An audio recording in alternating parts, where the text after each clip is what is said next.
Hello खाने के शौकीनों, आज हम बात करेंगे फूड प्रोसेसिंग की। ये क्या है? सिंपल शब्दों में ये तरीका है जिससे हम कच्चे इंग्रेडिएंट्स को खाने लायक बनाते हैं। ज़रा सोचो, आपके टोस्ट का ब्रेड, आपके सीरियल का मिल्क, यहाँ तक कि आपके करी के स्पाइसेस सब प्रोसेस्ड हैं।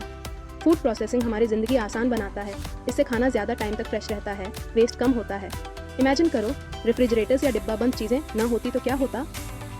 प्रोसेसिंग से खाना सेफ भी होता है क्योंकि हार्मफुल बैक्टीरिया निकल जाते हैं। और हाँ, इससे हमें साल भर वैरायटी ऑफ फूड्स मिलते हैं, चाहे हम कहीं भी रहें। लेकिन याद रखना, सारे प्रोसेस्ड फूड्स एक जैसे नहीं होते, कुछ दूसरों से ज़्यादा हेल्दी होते हैं।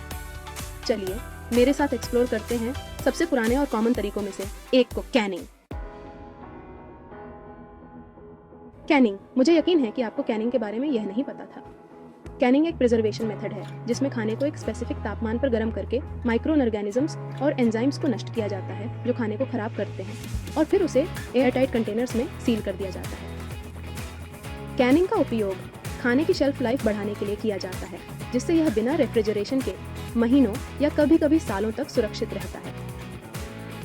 कैनिंग 19वीं सदी में फेमस हो गया जब फ्रेंच इन्वेंटर निकोलस एपर ने इस मेथड को नेपोलियनिक वॉर्स के दौरान ट्रूप्स को खाने की सप्लाई देने के लिए डेवलप किया था। ये तकनीक दुनिया भर में फूड इंडस्ट्रीज में इस्तेमाल होती है और घर में भी लोग खाने को प्रिजर्व करने के लिए इसका इस्तेमाल करते हैं। फूड मैन्युफैक्चरर्स, होम कैनर्स और एग्रीकल्चर सेक्टर सीजनल फूड्स को प्रिजर्व करने के लिए कैनिंग का उपयोग करते हैं। पहले खाने को क्लीन किया जाता है, पील किया अगर ज़रूरत हो, काटा, ब्लांच किया जाता है और जार्स या कैंस में पैक करके सील किया जाता है।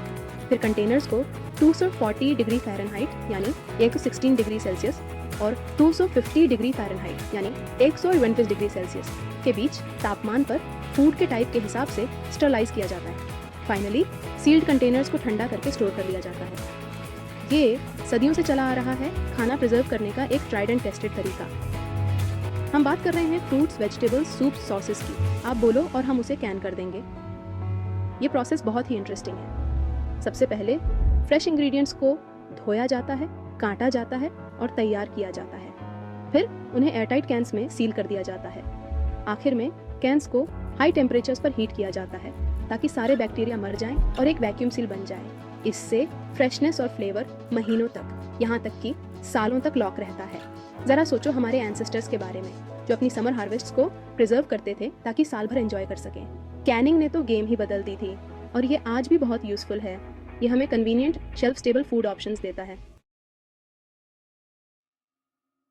अब बात करते हैं कैनिंग का फूड क्वालिटी पर क्या इम्पैक्ट पड़ता है। हालांकि कैनिंग प्रिजर्वेशन के लिए बहुत बढ़िया है, लेकिन ये खाने के टेस्ट और टेक्सचर को थोड़ा बहुत बदल सकता है। कुछ लोगों को कैंड फ्रूट्स थोड़े सॉफ्ट लग सकते हैं या कैंड वेजिटेबल्स अपने फ्रेश काउंटर पार्ट्स की तुलना में कम क्रिस्पी। और न्यूट्रिशन का क्या?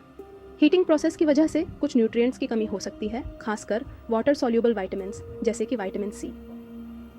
हालांकि कैंड फूड्स में ज़्यादातर मिनरल्स और फाइबर बरकरार रहते हैं। साथ ही ये न्यूट्रिएंट्स का एक अच्छा सोर्स हो सकते हैं, खासकर जब फ्रेश ऑप्शंस सीमित हों। ज़रूरी है कि वाइजली चूज़ करें। ऐसे कैंड फ्रूट्स चुनें जो अपने जूस में पैक्ड हों, न कि हेवी सिरप में, ताकि एडेड शुगर से बचा जा सके। और कैंड वेजिटेबल्स और सूप्स में सोडियम लेवल्स पर ध्यान दें। Section 4, smart choices navigating the canned food aisle. Let's be real, सारे कैंड फूड्स एक जैसे नहीं होते। कुछ तो एडेड शुगर, सोडियम और अनहेल्थी फैट से भरे होते हैं। लेकिन चिंता मत करो, मैं यहाँ आपकी हेल्प करने के लिए हूँ ताकि आप कैंड फूड आइल में एक प्रो की तरह नेविगेट कर सकें। सबसे पहले इंग्रेडिएंट लिस्ट चेक करें। जितने कम इंग्रेडिएंट्स उतना अच्छा।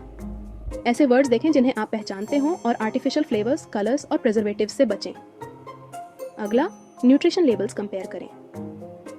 सर्विंग साइजेस पर ध्यान दें और ऐसे ऑप्शंस चुनें जिनमें सोडियम, शुगर और अनहेल्थी फैट्स कम हों। याद रखें, नॉलेज इज पावर और इन्फॉर्म्ड चॉइसेस बनाकर आप अपनी हेल्थ को सैक्रिफाइस किए बिना कैंड फूड्स की कन्वीनियंस का आनंद ले सकते हैं। Section 5, can do making healthy choices. अगर आप वाइजली चुनें तो कैंड फूड्स भी एक हेल्थी डाइट का हिस्सा हो सकते हैं। कैंड टोमेटोज का चुनाव करें जो लाइकोपीन का एक बढ़िया सोर्स है, एक पावरफुल एंटीऑक्सीडेंट। कैंड बीन्स जैसे कि चिकपीस और किडनी बीन्स फाइबर और प्रोटीन से भरे होते हैं। और कैंड फिश के बारे में मत भूलना, जैसे कि सैमन और ट्यूना, जो ओमेगा 3 फैटी एसिड्स के एक्सेलेंट सोर्सेज हैं। कैंड फूड्स का इस्तेमाल करते समय फ्लेवर और न्यूट्रिशन को बूस्ट करने के लिए फ्रेश इंग्रेडिएंट्स को शामिल करने की कोशिश करें। एग्जाम्पल, कैंड सूप्स में फ्रेश हर्ब्स ऐड करें या एक क्विक और हेल्थी सैलेड के लिए कैंड चिकपीस को फ्रेश वेजिटेबल्स के साथ टॉस करें। याद रखें, बैलेंस इज की। तो लीजिए, ये रही कैनिंग की अंदर की और बाहर की बातें। प्रोसेस को समझकर और इन्फॉर्म्ड चॉइसेस बनाकर आप अपनी हेल्थ को प्रायोरिटाइज करते हुए कैंड फूड्स की कन्वीनियंस और बेनिफिट्स को एंजॉय कर सकते हैं। See you in next video. तब तक के लिए be simple, buy real, eat homemade.